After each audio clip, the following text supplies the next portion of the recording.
Hi, it's me, Ingrid INFP, and I wanted to talk about my night out with my ESFP colleague and why it's important to have sensor friends and also kind of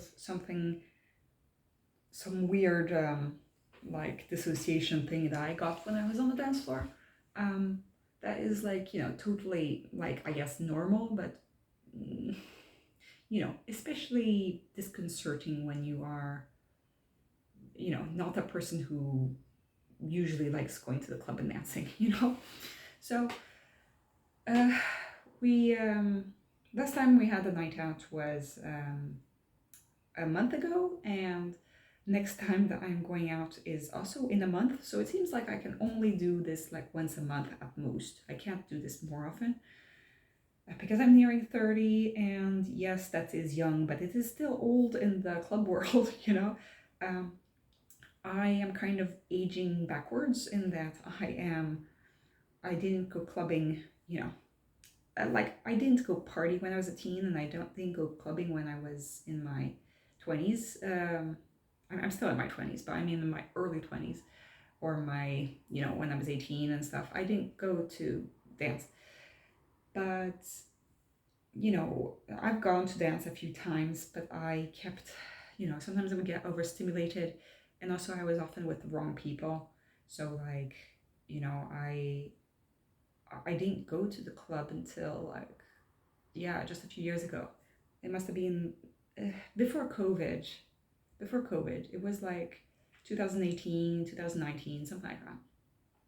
Then COVID came, and then like I didn't dance, and then it came. Yeah, I started doing it more now that I know my ESFP colleague, and she's my main source of clubbing at this point. Like I don't really go, you know, I don't go out on my own, so it's like, who am I going to go out with? So she's really happy to have me because at the moment, well, she's broken up with her ex fiance, so it's like I'm kind of a replacement person for that at this point.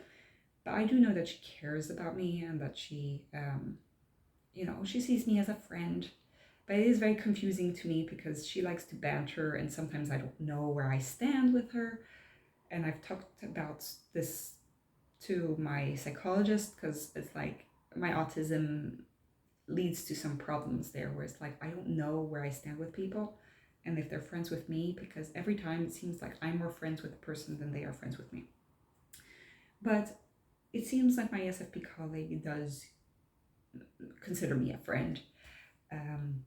Now, I don't have as much energy as her, and she is way more experienced at going out and drinking and dancing and all that, and dating, and that whole world. I don't understand anything. We started the day where she worked at this weekend emergency clinic that we go to them one weekend a month. My healthcare clinic has works at this place. She needs to pay back her house, so she's like working extra like every weekend all the time. She has like this Botox clinic where she does that kind of thing. So she earns a lot of money from that. But I earn a lot of money from working at this weekend healthcare clinic once a month or once every 2 months if I decide to skip that month. And it's the equivalent of like working 2 full days, except that you're working only 6 hours. The only problem is that you're taxed really heavily on that, so it probably is more like 1.5 days that you get. But it's really good. I get 15 minutes per patient, and it's like go, go, go, production line. Not really like I can sit and have an actual discussion with patients. I know that a lot of doctors in other countries work like this always, and even not, even in other parts in Sweden, they work like this. It is a lot more just like prescribing medication and like just kind of winging it rather than like actually thinking deeply about things. but I find it kind of fun because I don't feel like I'm policed all the time in the same way that I am at my workplace. So I can kind of do what I want, um, which is kind of fun. Um, it's, maybe not super ethical, but it's the only way to do it because you only have 15 minutes and you're only supposed to fix what's to fix now. And then if the people still have problems the next week, then next Monday, they can call their regular healthcare center. So this is just to fix like now. If the person needs to go to the hospital or not. I had a person who had acute heart failure and like I needed to send her to the hospital. And then people who get like different, like they get bitten by their dog or something, like I have all sorts of those kinds of things. And some people don't even live in this town. They are here during the summer, and so I'm just here to like fix the problem here and now. And then if they still have healthcare issues, they go back to their hometown. Now, I always get a headache when I do this because it's like it's too much, and I'm the only doctor there. So she was there from 8 to 3, and I was there 3 to 9. And she had a lot to do. I had a lot to do. It's like 14 patients, I think, in the space of 6 hours, which is fine, I guess, because we do get a lunch or a dinner. For me, it was a dinner. But yeah, so my ESFP colleague worked, then went home, got herself all like done up and everything. And I went straight from work to dance. But she was like, "Oh, Ingrid, you take so much time doing your makeup and putting your clothes." And I was like, yeah, it takes so much time to do that non-existent makeup. But I think that she doesn't care. Like, she'll banter and do all these things and say all of these mean things sometimes. But it's like, I don't think that she even knows what comes out of her mouth. She just like says things. She believes that she has ADHD, but she's not going to go get herself diagnosed. I don't know. I don't know if it's just the ESFP-ness, or if it is ADHD. I think that there might be some kind of traits of ADHD, but I don't know if she's always had it, because I don't know her from childhood. But from the stories that she says, it is possible. And we kind of relate on the fact that we're both very different from the norm. Now, are we similar? No.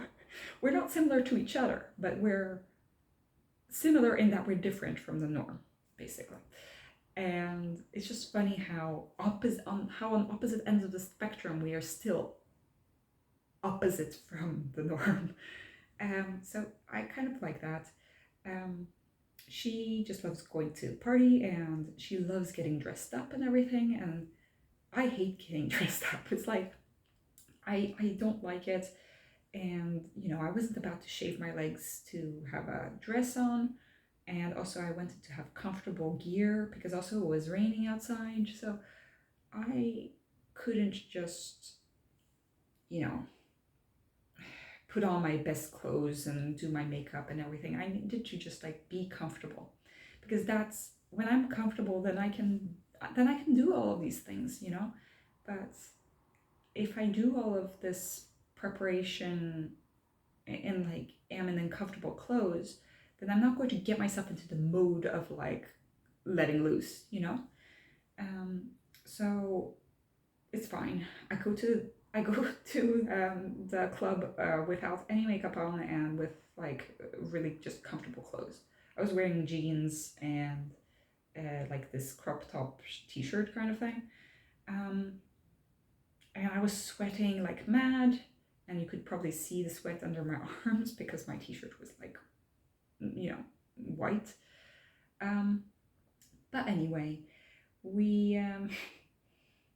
I had a weird experience there because, okay, so I had 4 drinks, and I would say like 2 drinks is enough to get me a little bit tipsy. 3 drinks is like the right amount, and 4 drinks starts getting over the edge of like I'm too drunk to like think. I think the most I've had in a night is like 6 drinks, and at that point, like I was, you know, ready to puke pretty much, and I wasn't doing well. So I was nearing the edge. I have never actually like, you know, been full out wasted, you know, blacked out and all that. Possibly that time when I had 6 drinks, I don't remember exactly what happened. But I wasn't like, I wasn't, I hadn't gone over the edge, you know. So yeah, of course, ESFP bought us shots. We have a third friend with us that I don't know as well. Um, she was the friend that we watched Eurovision with. Um, but anyway, I had a good time. ESFP likes very different music from what I like, but I can enjoy the kind of music that she's into. It's just that she really goes into it, and she has the moves. I don't have the moves. So she went. She is really into reggaeton and you know, Latin, Spanish music. I'm more into like pop, disco, that kind of dance. That's like fun and like just silly kind of stuff. You know, I like the I Will Survive, and you know, there was yeah, she really liked Shakira, and then Pitbull, that kind of thing. She was having a lot of fun, and I was having a lot of fun. I have most fun when there is not a lot of people on the dance floor, so that I actually have space. Suddenly, when it starts coming more and more people, there's less space, and then more guys like coming a little bit too close. My ESFP colleague finds it funny when I kind of like make guys back off her, because she can protect herself, but like I protect them of her because she is visibly uncomfortable with guys coming up. She's recently broken up with her fiance, so she's not ready to date yet. That's all I know. She kind of likes finding out freaky parts of me, which she's always so, she finds it so funny. So sometimes I'll like do some like really risque dance move, and she'll she'll laugh at that. I find it fun to dance with her. It's like, you know, I don't need to take myself too seriously. I think there is a little bit of the dynamic of like she's the pretty one and I'm the ugly one, and it's like by contrast she gets the benefits of being around me, which, you know, is not the best, but it's okay. Like I'm fine with that because I don't care really how I look. And I know that she really cares about how people look. I mean, she works Botox on the weekends and stuff, so she's interested in that kind of stuff. Superficial for me, but like, you know, she lives her life, I live my life. Anyway, I had a weird experience on the dance floor, and it was basically one of my patients was there on the dance floor, and he was not on the dance floor really. He was like on the edge of the dance floor, and let's just say that he always has a haunted look on his face. Like he looks like he's tortured inside, and he was just staring at people. Now, I had the context, and my ESFP colleague does not. And the thing is, like, I can't reveal too much because he's a patient, right?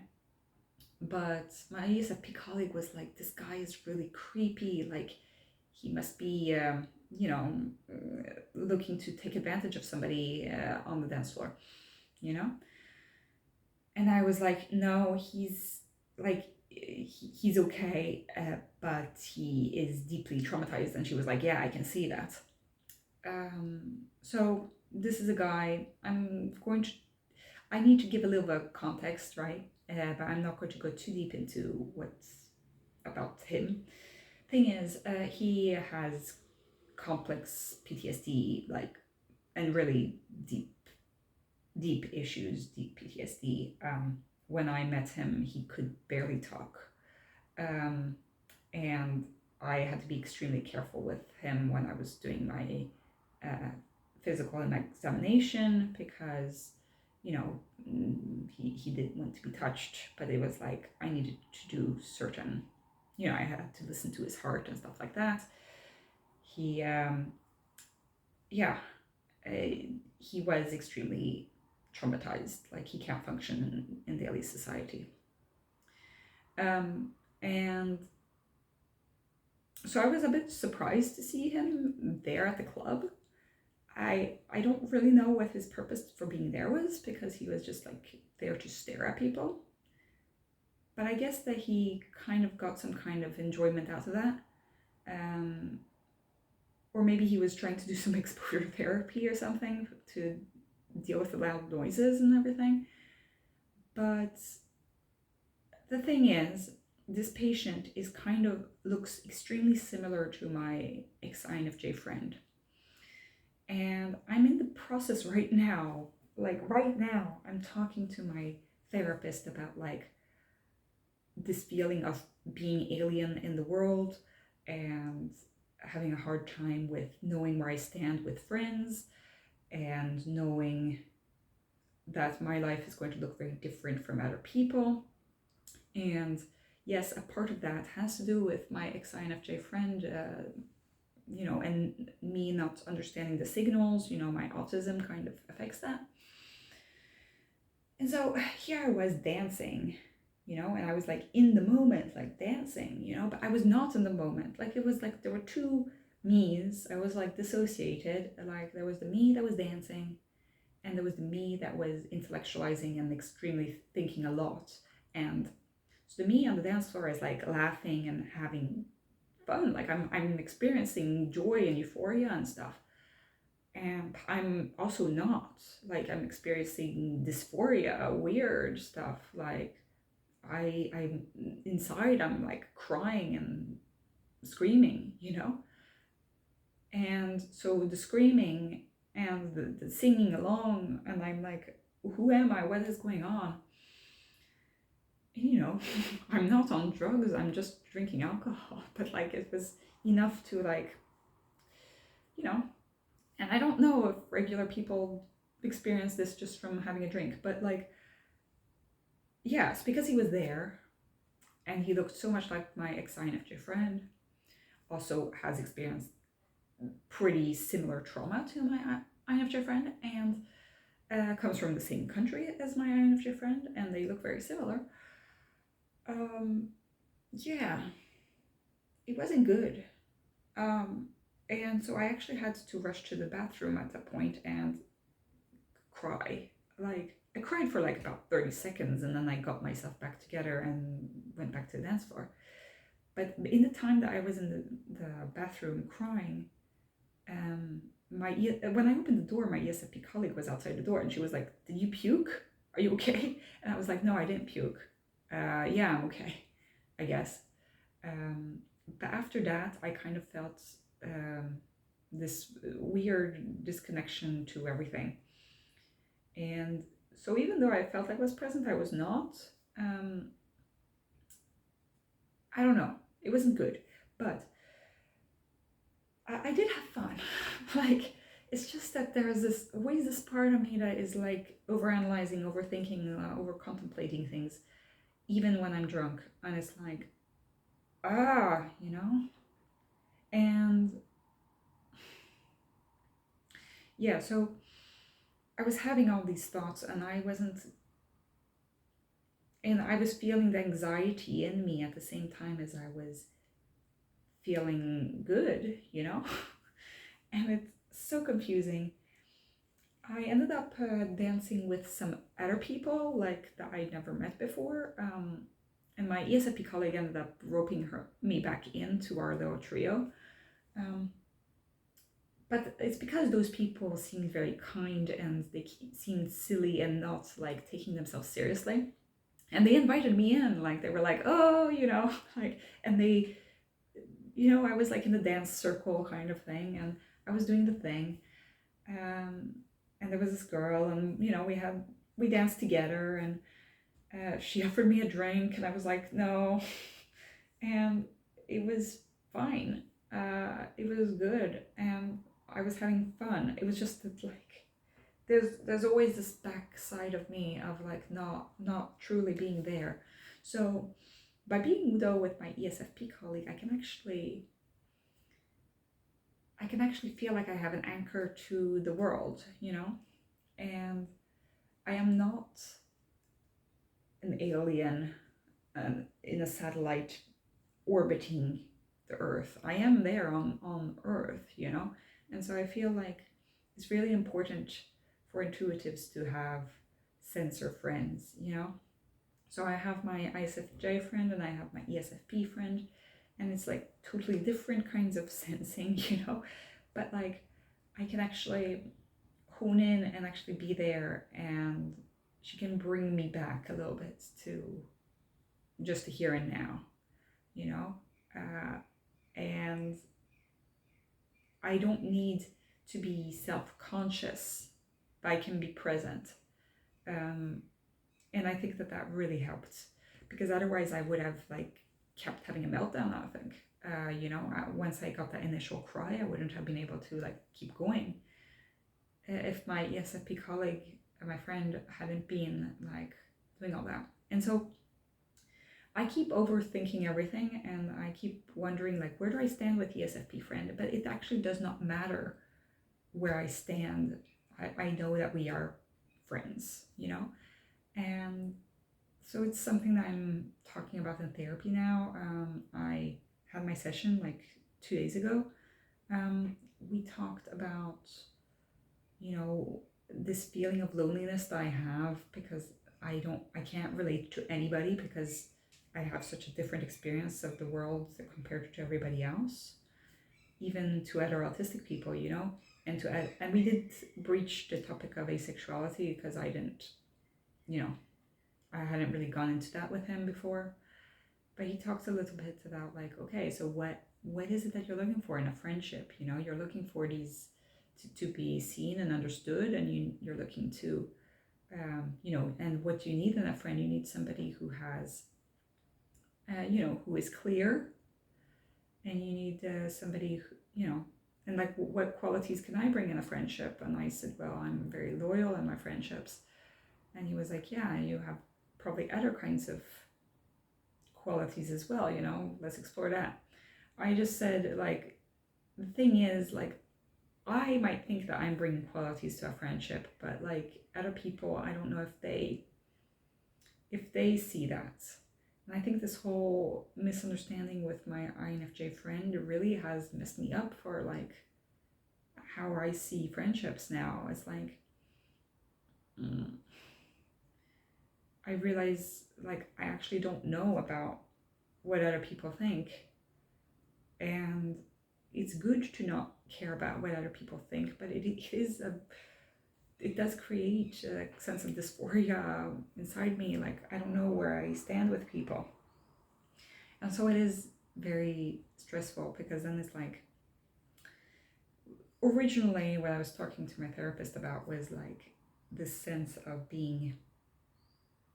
not knowing what my future will look like makes it difficult for me to make decisions, right? Because I was talking about how I have a hard time buying things due to my dad, you know, with his hoarding tendencies and being very, you know, not very generous with his money. So I have a hard time spending money. But the reason for that is also because of a lot of decision anxiety. Like, I have a really hard time making decisions. And why do I have such a hard time making decisions is partly because I have, for a while ago, like I thought that, I mean, due to my very bad mental health, I thought I wasn't going to have a future. You know, I thought that, you know, my life was going to end at a certain point in the near future and that I wasn't going to experience more. So I didn't plan for the future. I didn't think, well, I did like plan, but I didn't like have a vision of me in the future. And then when INFJ friend came, suddenly his idea of the future became my idea of the future, and I started internalizing his idea and thinking that he was going to be part of my future, and then like he wasn't. And now I'm like, okay, so now how do I build this idea of future on my own? Because I need a certain kind of idea, because I'm an intuitive, to, in order to make decisions, I need to kind of have an idea, because without an idea, I'm just very, very confused. And my therapist was like, but do you really need to have an idea of the future in order to make a decision? And I was like, you know, maybe not. But it's like, it's so hard to have so much unknown in the future. So we went like on this whole rabbit hole of like getting to this point. But I realized that the whole part of why it's so hard for me to visualize the future and like deal with the uncertainty is because I don't know. Nobody knows who is going to be in your future, you know? Like, people might leave, people might die, you might be on your own. Who is the common denominator? It's you. You're the only person who will be in your future that you know of. You can't know for certain about other things. The only thing is that the way that most people see their future is that they envision certain other people in their future, you know? Like they'll imagine their partner in the future, right? And since I'm not going to have a partner, from what I can tell, due to many different things, it's hard to envision a future, you know, because it's just me all alone. And there's this whole loneliness that comes with that. And so my INFJ friend was such a big part in that whole building this sense of what my future, what myself, who am I, what does that look like, that seeing this guy who is kind of like the doppelganger of my INFJ friend, if my INFJ friend had worked on itself and become a good person, this is like a kind of a person who had a similar life, but who had gotten stuck in all of the trauma bubble, PTSD. I got to see that, you know, like we choose our futures. It's just that it's hard for me to grasp how to even envision the future. So how am I going to build a future for myself? And so I'm having all these thoughts, you know, I'm having the Ingrid behind the scenes, having all these thoughts, and then there's me who's just living. And I wish I could just be the Ingrid that's just living and not have that backdrop. But that's how I live. That's me. The me is really the two me's, you know. I'm not just the overanalyzer, but I am also the physical, you know, that person who doesn't care what other people think, but who is there in the world and connecting with other people. And then there's the overanalyzing part. And both are me, you know. I can't just be the physical Ingrid, like the sensor people are, you know, like my ESFP colleague or my ISFJ friend. I can't be just that. I have to also be the backdrop of all the cloud of unraveling at the seams thoughts, you know, that whole flurry of, overanalyzation, you know, all that, all those feelings, you know, I have to be that too. I can't only be that. I have to be both. Somehow I wish that those two could like mesh, but you know, it's very seldom that physical me who's living in the moment comes out, you know, because I'm messy blind. So like, yeah, it rarely comes out. So I am very glad for my ESFP friend for bringing that out of me because it really does. Um, but I need to do a lot of processing now. You know, that's why I'm done this half-hour video. So anyway, hope you have a great day. Bye.